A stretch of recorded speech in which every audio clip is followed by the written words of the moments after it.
Jetzt wollen wir eine Rede hören. Und zwar nicht irgendeine, sondern einen Meister des trockenen Humors. Freuen wir uns auf ne Knallkopf!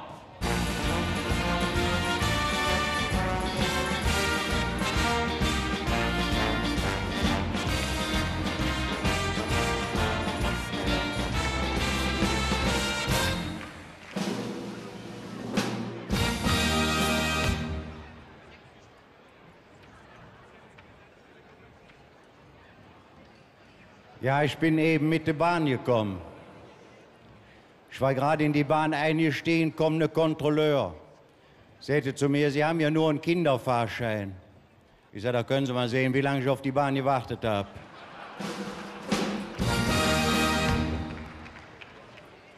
Aber ich möchte Ihnen zunächst mal einen Tipp geben, nicht, dass Ihnen so geht wie mir letzte Woche. Letzten Samstag habe ich gesoffen. Am Sonntag war es mir so schlecht, habe ich gedacht, ich muss sterben. Am Montag habe ich wieder gesoffen. Am Dienstag habe ich bereut, dass ich am Sonntag nicht gestorben bin.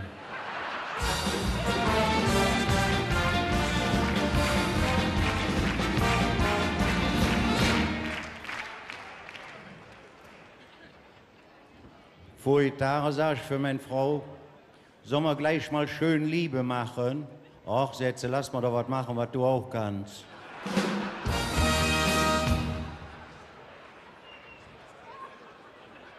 Als ich mich dann angezogen habe, sag ich, für meine Frau im Hemd fehlt ein Knopf, der hätte sie mir gut mal annähen können.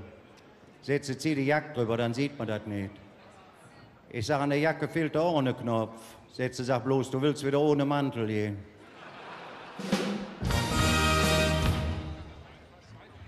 Als ich dann gehen wollte, Sätze, solltest du unseren neuen Nachbarn treffen, mach bloß keine blöde Bemerkung. Ich sag, was meinst du denn? Ja, Sätze, du weißt doch, dass der nur ein Ohr hat. Sprech den da bloß nicht drauf an. Nee, ich sag, das mach ich nicht. Ich war gerade bei uns zur Tür raus, kommt er mir entgegen. Wie der sich mir denn vorgestellt hat, sag ich zu dem, tragen Sie Kontaktlinsen? Sätze, woher wissen Sie das? Ja, ich sag, eine Brille kann man ja nicht befestigen.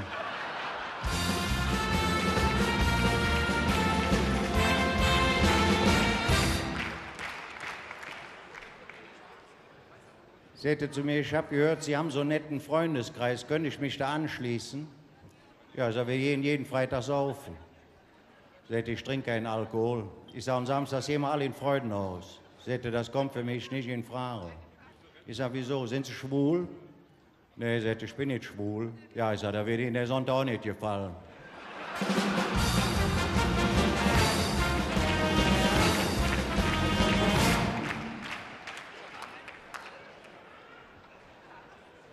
Aber ich musste dann gehen, weil ich mal wieder zur Beerdigung von unserem Nachbarn musste.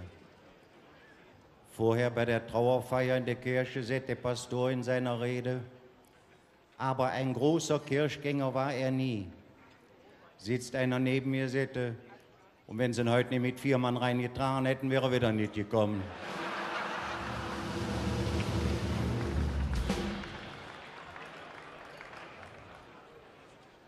Nach der Beerdigung habe ich dann unsere Nachbarin mal angesprochen. Ich sage, wären Sie denn jetzt daran interessiert, sich einmal mit mir zu paaren? Sagt sie, wenn ich das tun würde, würde mein Mann sich im Grab rumdrehen. Ich sage, da machen wir eben 2-mal, dann liegst du wieder richtig.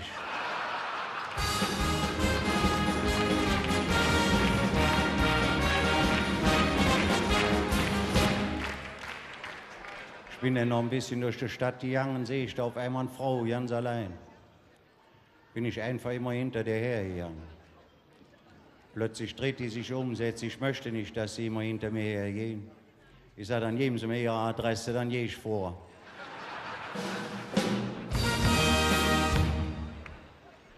Ich bin dann danach auf kürzestem Wege direkt in meine Stammkneipe. Wie ich in die Kneipe reinkomme, sage ich für den Wirt, wie war er im Urlaub? Sagte, wir waren in Rom, da wollten wir das Kolosseum besichtigen, aber da stand nur der Rohbau. Ich sage, das ist dasselbe wie am Brandenburger Tor, da sind auch noch keine Türen drin.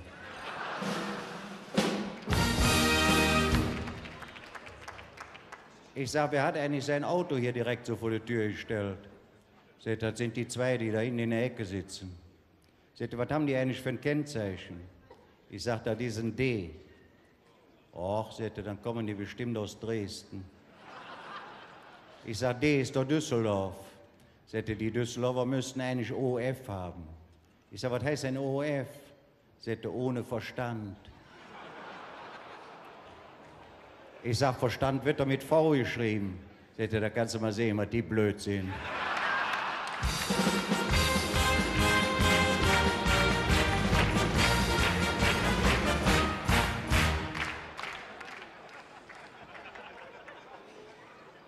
Stellt sich einer an der Theke, sagt, auf der Toilette ist überhaupt kein Klopapier, da hängen nur Luftschlangen. Oh, ich sag, da muss aber eine ruhige Hand haben.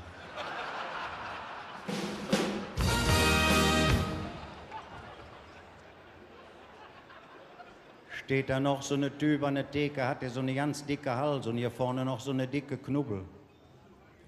Habe ich den immer angeguckt. Sagte, wenn du mich noch mal anguckst, dann fresse ich dich auf. Ich sag, schluck da erstmal der andere runter.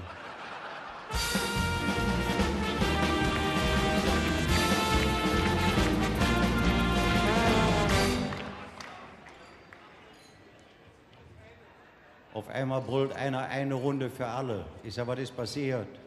Sagt, ich bin jetzt beruflich wieder versetzt worden. Ja, ich sag, das hast du ja in der Schule nie erlebt.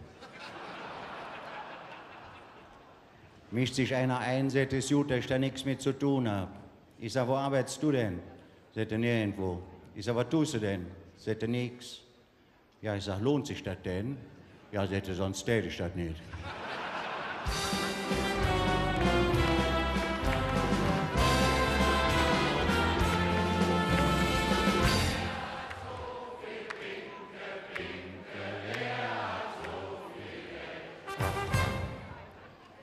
Ich sag, wem gehörst du eigentlich? Sagt, ich bin nicht verheiratet. Ich sag, warum nicht? Nee, sagt, ich lebe da zu Hause mit zwei Schwestern zusammen und die tun mich richtig gut versorgen. Ja, ich sag, aber Schwestern können doch keine Ehefrau ersetzen. Sagt, wieso? Das sind doch nicht meine Schwestern.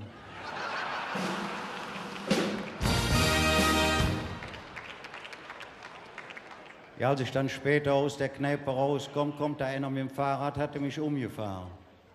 Ich sag, bist du blind? Sagte, wieso? Ich hab dich doch getroffen.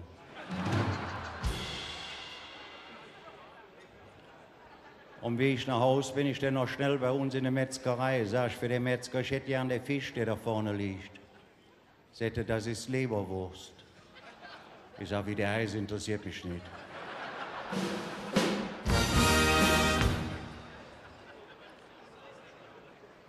Als ich dann endlich wieder zu Hause war, hat meine Frau schon auf mich gewartet. Sagt, hast du auch die 10 Brötchen mitgebracht?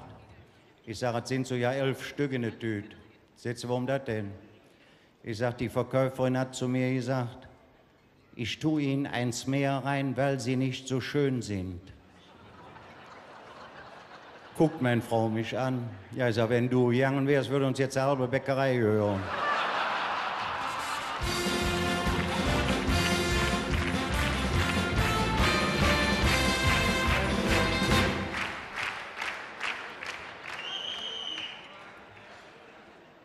Ich habe heute auch die Fotos von unserer letzten Geburtstagsfeier abgeholt, aber auf den Bildern sehe ich richtig alt aus. Hier, ich sage, das ist ja auch ein guter Apparat.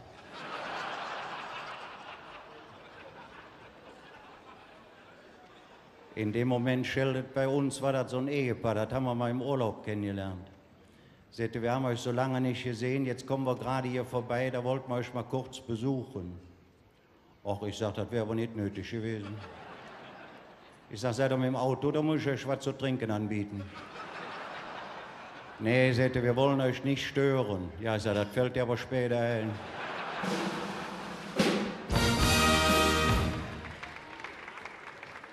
Aber dann hat meine Frau noch so eine große Schale mit Erdbeeren auf den Tisch gestellt. Da haben die sich jeder direkt eine genommen. Sagte, die ist aber lecker. Da habe ich die Schale wieder weggestellt. Ich sag, die anderen schmecken genauso.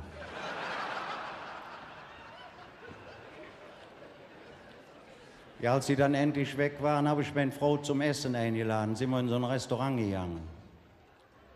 Wie wir da eine Zeit lang gesessen haben, sage ich auf einmal für den Ober: Herr Ober, kennen wir uns nicht? Nee, sagte, wüsste ich nicht. Ich sage, wir haben doch vor 2 Stunden bei Ihnen mal zu essen bestellt. Als er dann endlich das Essen bringt, sage ich, die Suppe ist ja ganz kalt. Er sagte, die haben Sie ja schon vor 2 Stunden bestellt.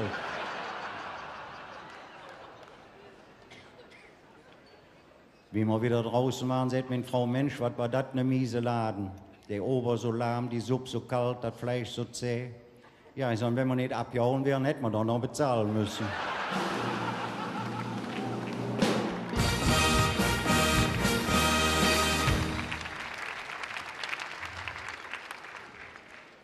Als wir dann wieder zu Hause waren, bin ich direkt in mein Zimmer gegangen. Ich habe jetzt bei uns zu Hause ein Zimmer für mich ganz allein. Vorher da sag ich für meine Frau, aber immer wenn ich mich abends ausziehe, können die Leute von gegenüber genau bei mir in das Zimmer gucken. Du musst mir mal einen Vorhang vor das Fenster machen. Sätze, wenn die dich einmal gesehen haben, brauchst du da keinen Vorhang mehr dran zu machen. Ich sage, warum nicht? Sätze, machen die sich selbst einen dran.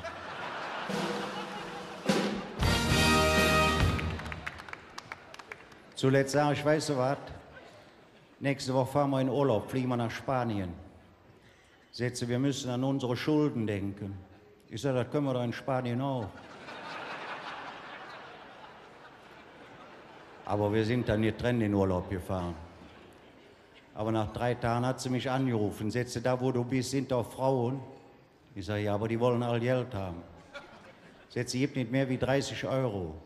Ich sage, was soll das denn heißen? Ja, Sätze, mehr kriege ich ja auch nicht.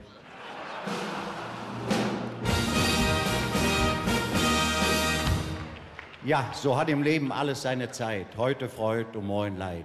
Doch dass ihr verschont bleibt von Sorgen und Schmerzen, das wünsche ich euch einen Knallkopf von ganzem Herzen. Dankeschön. Tschüss zusammen.